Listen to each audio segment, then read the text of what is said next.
Hi friends, स्वागत है आप सभी का हमारे YouTube चैनल ज्ञान कामना पर। साथियों, आज की इस वीडियो के अंदर मैं राजस्थान पुलिस भर्ती परीक्षा 2019 के बारे में आपके साथ बात करने वाला हूं। काफी सारे साथी इस बात का इंतजार कर रहे थे कि आखिरकार राजस्थान पुलिस कांस्टेबल की भर्ती की जो विज्ञप्ति है या फिर नोटिफिकेशन है वो कब जारी होगा। तो वो जारी हो गया है। आज आपका जो इंतजार है वो खत्म हो गया है। राजस्थान पुलिस विभाग के द्वारा नोटिफिकेशन है वो जारी कर दिया गया है और मैं आपको इस वीडियो के अंदर उस विज्ञप्ति के बारे में, टोटल पोस्ट कितनी है, योग्यता के बारे में, आयु कितनी रहेगी, फीस कितनी रहेगी, परीक्षा कैसी रहेगी, शारीरिक या फिर फिजिकल कैसा रहेगा, फार्म कब से भरे जाएंगे, ये सारी बातें आज की इस वीडियो के अंदर बताने वाला हूं। चाहे वो कांस्टेबल के लिए आवेदन कर रहा हो, चाहे ड्राइवर कांस्टेबल के लिए, चाहे महिला पुरुष या कोई अदर स्टेट के वाले साथी क्यों ना हो, सबके लिए वीडियो बहुत ही इंपॉर्टेंट होने वाला। हर एक बात पर, हर एक टॉपिक पर आपको मैं विस्तार से बताने वाला हूं। तो सबसे पहले मैं आपको वो विज्ञप्ति है साथियों वो दिखा देता हूं जो राजस्थान पुलिस विभाग के द्वारा जारी की गई। तो आप मेरी स्क्रीन पर यहां देख सकते हैं, ये विज्ञप्ति राजस्थान पुलिस विभाग के द्वारा जारी की गई है और ये 4 दिसंबर 2019 को ही जारी की गई है। आप देख सकते हो स्क्रीन पर 4 दिसंबर 2019 को ये विज्ञप्ति जारी की है। अब सबसे पहली बात, खास बात है कि ये जो ऑनलाइन आवेदन है आज से यानी 4 दिसंबर से लेकर आने वाले 15 दिन के बाद ऑनलाइन आवेदन है वो भरे जाएंगे, यानी 20 या 21 दिसंबर से ऑनलाइन आवेदन शुरू हो जाएंगे। अभी तो विभाग के द्वारा विज्ञप्ति ही जारी की गई है। और सबसे पहले अपन कुल पोस्ट की बात कर लेते हैं, क्योंकि काफी सारे साथी हैं वो पहले पोस्ट जानना चाहते हैं कि इस बार कितनी पोस्ट हैं, तो वो उन सभी पोस्टों की बात मैं यहाँ कर लेता हूं। तो देखिए साथियों, विभाग के द्वारा जो टोटल पोस्ट रखी गई हैं इस बार वो रखी गई है 6480 पोस्ट। ये सारी प्रकार की हैं, वो कांस्टेबल सभी प्रकार की ये पोस्ट यहाँ रखी गई है। लेकिन यहाँ जो 5000 जो पोस्ट हैं वो सभी जनरल कैटेगरी वाले हैं, सारे जो कैंडिडेट हैं जिसमें टीएसपी, नॉन टीएसपी, एसटीएससी सभी के लिए हैं। और 1480 जो पोस्ट हैं वो भूतपूर्व सैनिकों के लिए अलग से रखी गई। इस प्रकार से ये टोटल हो गई 6480। अब मैं इसकी थोड़ी सी डेफिनेशन आपको यहाँ बता देता हूँ, जिसमें इन 6480 पोस्टों में से सामान्य जनरल कैटेगरी के जो कांस्टेबल के लिए आवेदन करेंगे उनके लिए जो फ्रेश पोस्ट मिलने वाली हैं वो 3050 मिलने वाली हैं। जनरल की बात यहां मैं कर रहा हूं। नॉन टीएसपी एरिया की मैं यहाँ बात कर रहा हूं। तो नॉन टीएसपी की जो टोटल पोस्ट रहेंगी वो 3050 रहेंगे। इसमें 1079 जो पोस्ट रहेंगी वो भूतपूर्व सैनिकों की रहेंगी। अगर मैं टीएसपी एरिया की बात करूं जनरल के लिए तो 1597 टोटल पोस्ट होंगे। इसके अलावा 335 जो पोस्ट हैं वो भूतपूर्व सैनिकों के लिए रहेंगी। अगर ड्राइवर जनरल के लिए बात करूं नॉन टीएसपी के लिए तो कुल 347 यहाँ पोस्ट रहेंगे। इसके अलावा 65 पोस्ट हैं वो भूतपूर्व सैनिक ड्राइवर कैटेगरी के लिए रहेंगे। अगर टीएसपी ड्राइवर की मैं बात करूं तो टोटल जो पोस्ट होंगे वो 12 रहेंगे। इसके अलावा एक जो सीट है वो भूतपूर्व सैनिकों के लिए रहेगी। तो इस प्रकार से जो टोटल पोस्ट हो गई जनरल की वो 5000 हो गई। इसके अलावा 1400 जो एससी पोस्ट हैं वो भूतपूर्व सैनिकों के लिए अलग से रिजर्व में रखी गई है। अब साथियों मैं बात कर लेता हूं योग्यता की, एजुकेशन या फिर क्वालिफिकेशन की, कि इसके लिए कौन आवेदन कर सकता है, न्यूनतम कम से कम कितनी योग्यता होनी चाहिए। तो देखिए साथियों, मेरी स्क्रीन पर आप देख सकते हो जो विभाग के द्वारा जो योग्यता रखी गई है। अगर वो कांस्टेबल के लिए कोई व्यक्ति आवेदन या साथी आवेदन करना चाहता है तो न्यूनतम 10वीं पास या 12वीं पास वाला व्यक्ति है वो आवेदन कर सकता है। इसके अलावा आरएसी एमबीसी बटालियन के लिए न्यूनतम 8वीं पास यहाँ रखा गया है। यदि आप कांस्टेबल ड्राइवर के लिए आवेदन कर रहे हो तो आपके पास कम से कम 1 साल का हैवी लाइसेंस होना चाहिए। और ये जो 1 साल है इस विज्ञप्ति जारी करने से पहले पहले हो जाना चाहिए, यानी 4 दिसंबर से पहले पहले आपका जो ड्राइविंग लाइसेंस है वो 1 साल का हो जाना चाहिए। इसके अलावा वो साथी भी आवेदन कर सकते हैं जिन्होंने अभी कक्षा 12वीं में या फिर कक्षा 10 में आवेदन कर रखा है और अभी तक परिणाम उनका नहीं आया, लेकिन वो आवेदन कर सकते हैं, परीक्षा भी वो दे सकते हैं। लेकिन जब वो फिजिकल के लिए जाएंगे तो उस समय उनको 10वीं पास या फिर 12वीं पास या 8वीं पास का जो सर्टिफिकेट है उनके पास होना चाहिए। चलिए अब साथियों मैं आयु सीमा की यहाँ बात कर लेता हूँ। देखिए वैसे तो जनरल जो आयु सीमा रहती है नियमानुसार वो 18 से लेकर 23 वर्ष की यहाँ रखी गई है। और जो नियमानुसार जो छूट मिलती है 3 ओबीसी, एसटी, एससी वो तो मिलने वाली है। लेकिन यहाँ जो आपकी आयु की जो गणना है वो 1 जनवरी 2020 तक के लिए की जाएगी। आप स्क्रीन पर यहाँ देख सकते हो 1 जनवरी 2020 तक की आयु की गणना आपकी यहाँ की जाएगी। अब आयु मैं बता देता हूँ यहाँ कैटेगरी वाइज की कौन सी कैटेगरी की कितनी आयु रखी गई है। अगर मैं बात करूं यहाँ सामान्य कैंडिडेट के लिए देखता हूं, उनकी जो जन्म तिथि है पुरुषों के लिए 2 जनवरी 1997 से पहले नहीं होनी चाहिए और महिलाओं के लिए 2 जनवरी 1992 से पहले नहीं होना चाहिए, और इनका जो जन्म है वो 1 जनवरी 2002 के बाद नहीं होना चाहिए, यानी इन तिथियों के बीच में उनका जन्मदिन होना चाहिए। चलिए SC ST OBC MBC और शहरिया वर्ग की मैं बात करूं, 2 जनवरी 1992 से पहले पुरुषों का जन्म नहीं होना चाहिए और महिलाओं के लिए 2 जनवरी 1987 से पहले जन्म नहीं होना चाहिए। इसके अलावा 1 जनवरी 2002 के बाद का भी जन्म नहीं होना चाहिए। और जो मृतक पुलिस अधिकारी और कर्मचारियों पर आश्रित जो साथीगण हैं, उनके जो जन्म तिथि है वो 2 जनवरी 1994 से पहले नहीं होना चाहिए और महिलाओं के लिए 2 जनवरी 1989 से पहले नहीं होना चाहिए। इसके अलावा 1 जनवरी 2002 के बाद भी जन्म नहीं होना चाहिए। अगर मैं भूतपूर्व सैनिकों के लिए बात करूं तो 2 जनवरी 1978 से पहले उनका जन्म नहीं होना चाहिए। इसके अलावा अगर महिलाओं की बात करूं तो 2 जनवरी 1978 से पहले भी उनका जन्म नहीं होना चाहिए और 1 जनवरी 2002 के बाद भी जन्म नहीं होना चाहिए, यानी इन तिथियों के बीच का ही जन्म होना जरूरी है। अगर साथियों आप कांस्टेबल ड्राइवर के लिए आवेदन करना चाहते हो तो इसके लिए थोड़ी अलग आयु सीमा रखी गई है विभाग के द्वारा। तो जो पुरुष ड्राइवर के लिए आवेदन कर रहे हैं तो उनका जो जन्म है वो 2 जनवरी 1994 से पहले नहीं होना चाहिए और महिलाओं का जो जन्म है वो 2 जनवरी 1989 से पहले नहीं होना चाहिए।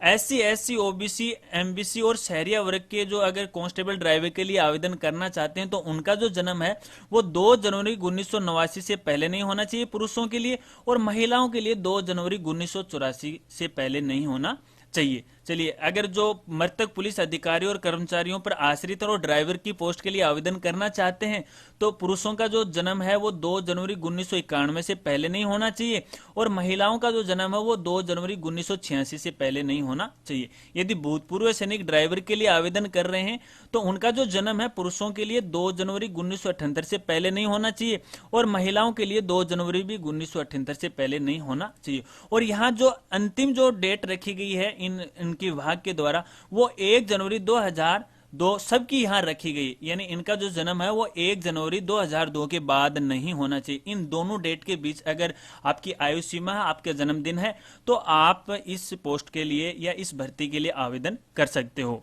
चलिए साथियों, अपन अब शारीरिक मापदंड की बात कर लेते हैं कि क्या क्या मापदंड है, फिजिकल क्या क्या रखा गया है विभाग के द्वारा इस भर्ती के लिए। तो मैं एक एक करके आपको यहाँ बता देता हूँ।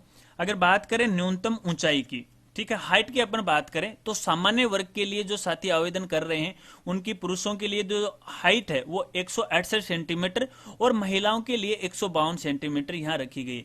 यदि 12 जिले व शहरी आदिवासियों के लिए जो मापदंड रखा गया है, पुरुषों के लिए यहाँ 160 सेंटीमीटर और महिलाओं के लिए 145 सेंटीमीटर यहाँ हाइट है वो रखी गई है। अगर सीने की बात करें तो बिना फुलाए पुरुषों के लिए, सामान्य वर्ग की बात कर रहा हूं, तो 81 सेंटीमीटर और फुलाने पर 86 सेंटीमीटर और फुलाव कम से कम 5 सेंटीमीटर का होना जरूरी है और महिलाओं के लिए लागू नहीं। यदि आप 12 जिले के शहरिया आदिवासी क्षेत्र में आते हैं तो पुरुषों के लिए यहाँ बिना फुलाए जो 74 सेंटीमीटर और फुलाने पर 79 सेंटीमीटर सीना यहाँ रखा गया है और फुलाव कम से कम 5 सेंटीमीटर होना चाहिए। अगर वजन की बात करें यहाँ सामान्य वर्ग के लिए तो पुरुषों के लिए यहाँ लागू नहीं है, वजन कितना भी हो सकता है और महिलाओं के लिए यहाँ 47.5 किलोग्राम वजन होना जरूरी है।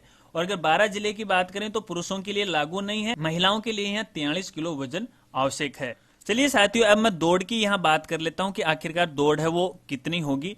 तो यहाँ जो कांस्टेबल और कांस्टेबल ड्राइवर है सबके लिए दौड़ है वो तकरीबन एक समान है, लेकिन जो समय है वो अलग अलग है।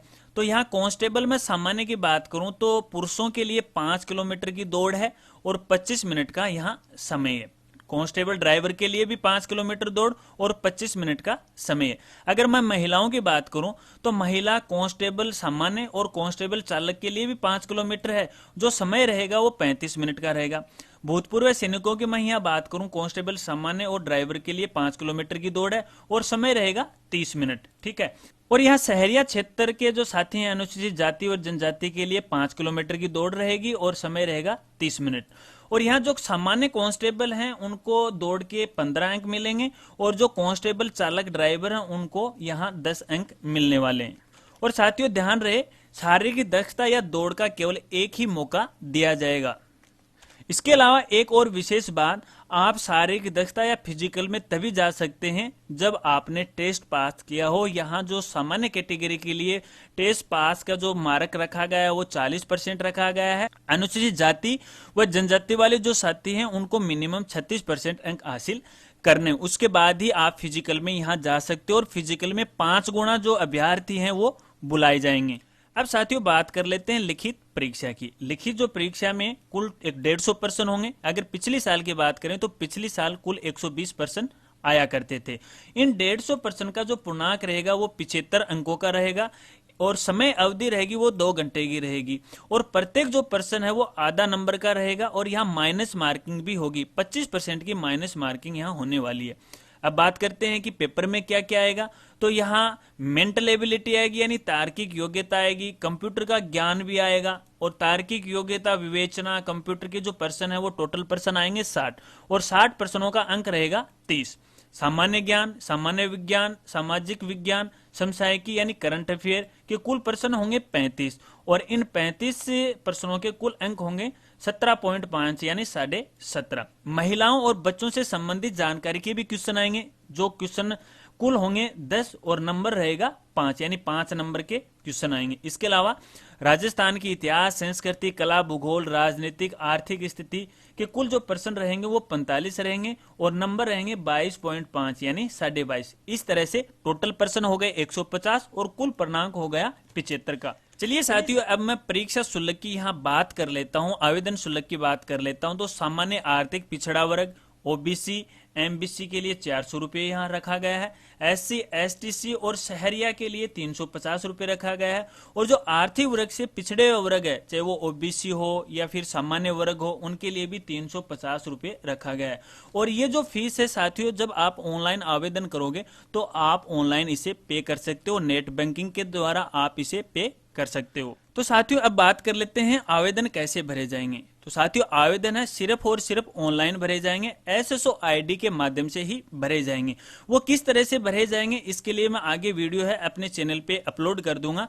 तो जिन साथियों ने अभी तक चैनल सब्सक्राइब नहीं किया तो चैनल को जरूर सब्सक्राइब कर ले और सब्सक्राइब करने के बाद बेल आइकन जरूर दबा लीजिएगा ताकि आगे आने वाली वीडियो का नोटिफिकेशन आपको मिल जाए। आगे वाले वीडियो में मैं स्टेप बाय स्टेप जानकारी बताऊंगा कि कैसे ऑनलाइन फॉर्म भरा जाता है। तो जो साथियों ने अभी तक एसएसओ आईडी नहीं बनाई है तो साथियों एसएसओ आईडी जरूर बना ले। अगर आपको अभी तक एसएसओ आईडी नहीं बनानी आती है तो वीडियो के डिस्क्रिप्शन में या वीडियो के एंड में या ऊपर आई बटन में आपको एसएसओ आईडी बनाने का लिंक है वो मिल जाएगा। तो आप वो पहले वीडियो देख ले, उसके बाद आप एसएसओ आईडी बना ले। देखिए मैंने ये एसएसओ आईडी खोल रखी है और यहाँ आपको रिक्वायरमेंट पोर्टल 2 नाम का एक ऑप्शन यहाँ दिखाई देगा। देखिए ये लिखा हुआ है रिक्वायरमेंट 2, यहाँ इस पे आपको क्लिक करना है, उसके बाद आपको ऑनलाइन आवेदन करना। तो इसकी जानकारी मैं आगे की वीडियो में बता दूंगा। अगला जो मेरा वीडियो आएगा वो केवल और केवल एसएसओ आईडी के माध्यम से किस तरह से अपन ऑनलाइन आवेदन राजस्थान पुलिस के लिए भरेंगे वो सारी बातें मैं आपको बताऊंगा। तो साथियों ये तो था राजस्थान पुलिस भर्ती परीक्षा 2019 के बारे में कुछ सामान्य जानकारी। साथियों उम्मीद करता हूं जानकारी आपको पसंद आई होगी। अगर जानकारी आपको पसंद आई है तो वीडियो को लाइक कर दीजिएगा और इसके अलावा यदि आपके कोई सवाल जवाब हैं तो वीडियो के नीचे जरूर कमेंट कीजिएगा। साथियों अगर आप ये विज्ञप्ति डाउनलोड करना चाहते हैं तो इसके लिए आप मेरी वेबसाइट पर विजिट कीजिएगा और वेबसाइट का नाम है www.rajguruji.com। इस तरह की वेबसाइट है साथियों। इस वेबसाइट पर आप जाओ तो यहाँ साथियों मैंने आपके लिए लिंक है वो प्रोवाइड करवा दिया है। यहाँ से ये विज्ञप्ति है आप डाउनलोड कर सकते हो और इसको विस्तार से आप पढ़ सकते हो। इसके अलावा भी अगर आपके कोई सवाल जवाब हैं तो वीडियो के नीचे यार कमेंट जरूर कर देना और चैनल को नहीं सब्सक्राइब किया अभी तक तो चैनल को जरूर सब्सक्राइब कर लेना। तो मिलते हैं फ्रेंड्स अगली एक नई वीडियो के साथ, तब तक के लिए जय हिंद जय भारत।